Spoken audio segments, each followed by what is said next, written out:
Dr. Creed Evans's life started out with a mistake.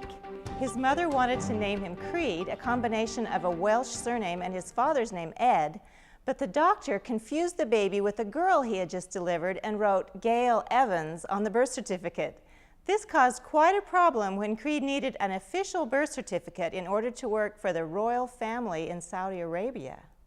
Dr. Evans became fascinated with all things Arabian when he served King Fahad for 7 years as the flight surgeon for the Saudi Royal Navy, Royal Air Force, and the Ministry of the Interior. You've probably seen the top of Creed's house as you've driven around Bloomington. It sits way up on top of a hill overlooking the entire valley. He designed the house to resemble an Arabian castle.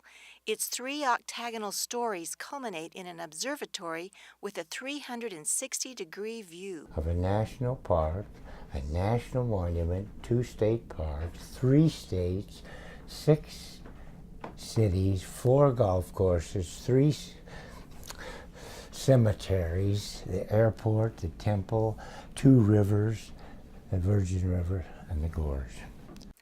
The interior of Dr. Evans's house is a makeshift museum with memorabilia from 56 countries he's visited and artifacts about the many subjects he's interested in displayed on the walls. This picture represents the pilgrimage at Mecca, where the Muslims go. It's one of their 5 pillars of Islam, and it was given to me by the Minister of Information by direction of the King Fahad. Creed was a pilot in World War II before he went to medical school. He flew in all 3 combat theaters in the war. He has retained his pilot's license, and he bought 3 replicas of his combat trainer airplane, the B-13. In this picture, he's wearing Charles Lindbergh's helmet as he stands by his plane. He later owned a scenic charter service for 2 years. Tell me about this staircase.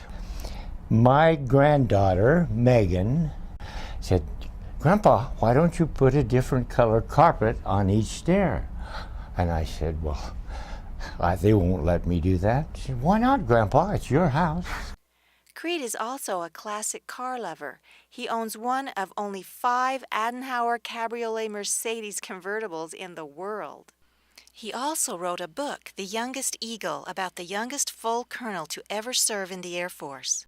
Chesley Gordon Peterson from Santaquin, Utah, Utah's greatest air war hero, was the youngest full colonel in all of 13 million service people in World War II. And you wrote a book about him? And I wrote the book about him because nothing had been written. He's so self-effacing, such a beautiful book.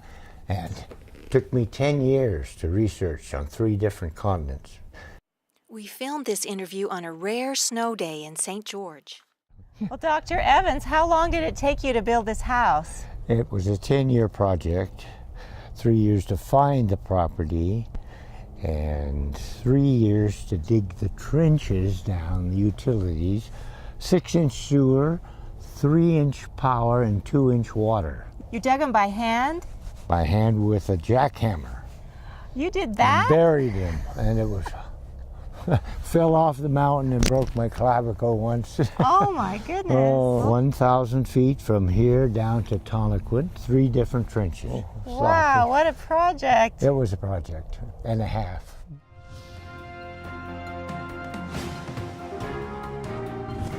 Doctor, pilot, author, and Air Force officer are just a few of the labels you can apply to Creed Evans.